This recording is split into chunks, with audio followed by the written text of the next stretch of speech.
अवघ्या भारतवर्षात विजयादशमीचा उत्सव साजरा केला जातो। भारतातील प्रत्येक गाव व शहरात रावण दहन केले जाते, परंतु अकोला जिल्ह्यातील सांगोळा हे गाव त्याला अपवाद आहे।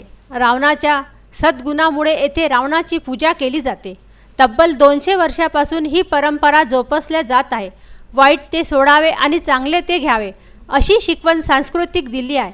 दशासन रावणात अनेक दुर्गुण होते, परंतु चांगले गुणही होते। यांच्या गुणाच्या समुच्चयाने त्याची पूजा सांगोळ्यात करण्यात येते। बाळापूर तालुक्यातील सांगोळा हे गाव आहे।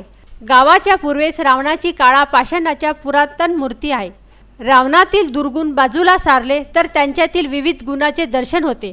तपस्वी, बुद्धिमान, शक्तिशाली, वेदाभासी या गुणामुळेच सांगोळ्यात रावणाची पूजा केली जाते। हे रावणाचे मंदिर जिल्ह्यात नव्हे तर राज्यातले एकमेव मंदिर आहे। महापंडित रावणाची लंका नगरी अकोलापासून हजारो किलोमीटर दूर आहे, पण अकोला जिल्ह्यात सांगोळा या गावात महापंडित दशासन रावणाची नित्यनेमाने पूजा केली जाते। येथे दशासन रावणाची पाषाणाती मूर्ती असून ही मूर्ती 10 मुख, 20 डोळे, सर्व आयुध असलेले 20 हात अशी विराट मूर्ती आहे।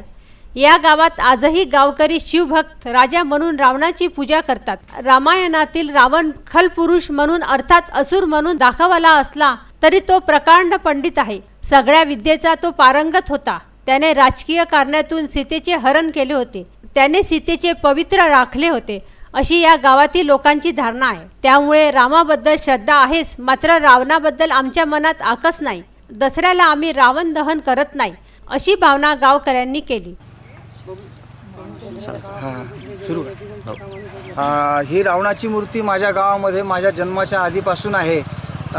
माझ्या अनेक पिढ्या गेल्या असतील, असू शकते, पण सांगायचं हेच आहे की या रावणाच्यामुळे लोक श्रद्धाळू झालेले आहेत।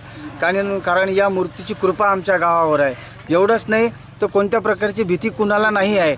आणि महाराष्ट्रामध्ये रावणाचं जवळपास दहनच केले जाते, परंतु आमच्या गावामध्ये दसऱ्याच्या दिवसाला फार मोठ्या श्रद्धेने, फार मोठ्या भावपूर्ण होऊन लोक या ठिकाणी जमतात। लहान असो, स्त्रिया असोत, वृद्ध असोत, सगळेजण या ठिकाणी दसऱ्याच्या दिवसाला येतात आणि त्या रावणाची महापूजा या ठिकाणी केल्या जाते।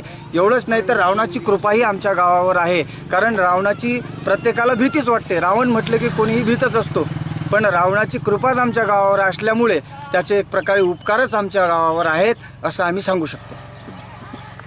विदर्भ न्यूज अकोला।